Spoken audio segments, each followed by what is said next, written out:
సంజయ ఉవాచ ఇత్యర్జునం వాసుదేవస్తథోక్త్వా స్వకం రూపం దర్శయామాస భూయః ఆశ్వాసయామాస చ భీతవేనం భూత్వా పునః సౌమ్య వపుర్మహాత్మా. సంజయుడు పలికెను. వాసుదేవుడు ఈ విధంగా పలికి అర్జునునకు తన చతుర్భుజ రూపమున దర్శనమిచ్చెను. అనంతరం శ్రీకృష్ణ పరమాత్మ సౌమ్యమూర్తి అయిన తన కృష్ణ రూపమును స్వీకరించి భయపడుచున్న అర్జునునకు ధైర్యము చెప్పెను.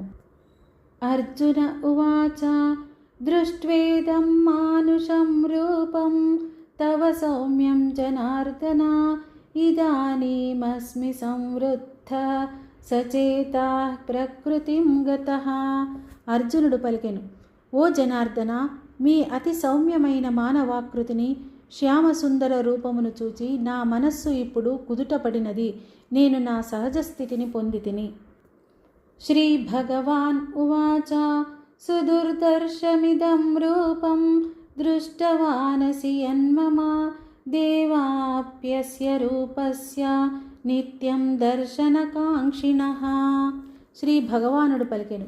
నీవు చూసిన నా ఈ చతుర్భుజ రూపము యొక్క దర్శన భాగ్యము అన్యులకు అత్యంత దుర్లభము. దేవతలు సైతము ఈ రూపమును దర్శించుటకై సదా ఉవ్విళ్ళూరుచుందురు.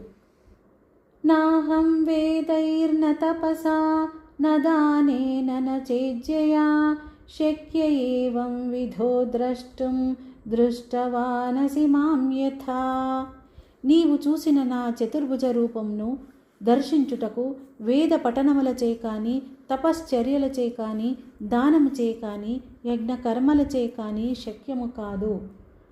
భక్త్యా త్వనన్యయా శక్య అహమేవం విధోర్జున జ్ఞాతుం ద్రష్టుం చ తత్వేన ప్రవేష్టుం చ పరంతప. కానీ ఓ పరంతప, అర్జున, ఇట్టి నా చతుర్భుజ రూపమును ప్రత్యక్షంగా చూచుటకును, తత్వజ్ఞానమును పొందుటకును, అందు ఏకీభావ స్థితిని పొందుటకు కేవలం అనన్య భక్తి ద్వారా మాత్రమే సాధ్యమగును. మత్కర్మ కృన్మత్పరమో మద్భక్తః సంగవర్జితః నిర్వైరః సర్వభూతేషు యః స మామేతి పాండవ. అర్జున, కర్తవ్య కర్మలను అన్నింటినీ నాకే అర్పించువాడు, నా యందు భక్తి శ్రద్ధలు కలవాడు, ప్రాపంచిక విషయములందు ఆసక్తి లేనివాడు, ఏ ప్రాణియందు ఏ మాత్రము వైరభావం లేనివాడైన పరమ భక్తుడు మాత్రమే నన్ను పొందగలడు. హరి ఓం తత్సదితి. శ్రీమద్భగవద్గీతాసు ఉపనిషత్సు బ్రహ్మ విద్యాయాం యోగశాస్త్రే శ్రీకృష్ణార్జున సంవాదే విశ్వరూపదర్శనయోగో నామ ఏకాదశోऽధ్యాయః. ఓం శ్రీకృష్ణ పరబ్రహ్మణే నమః.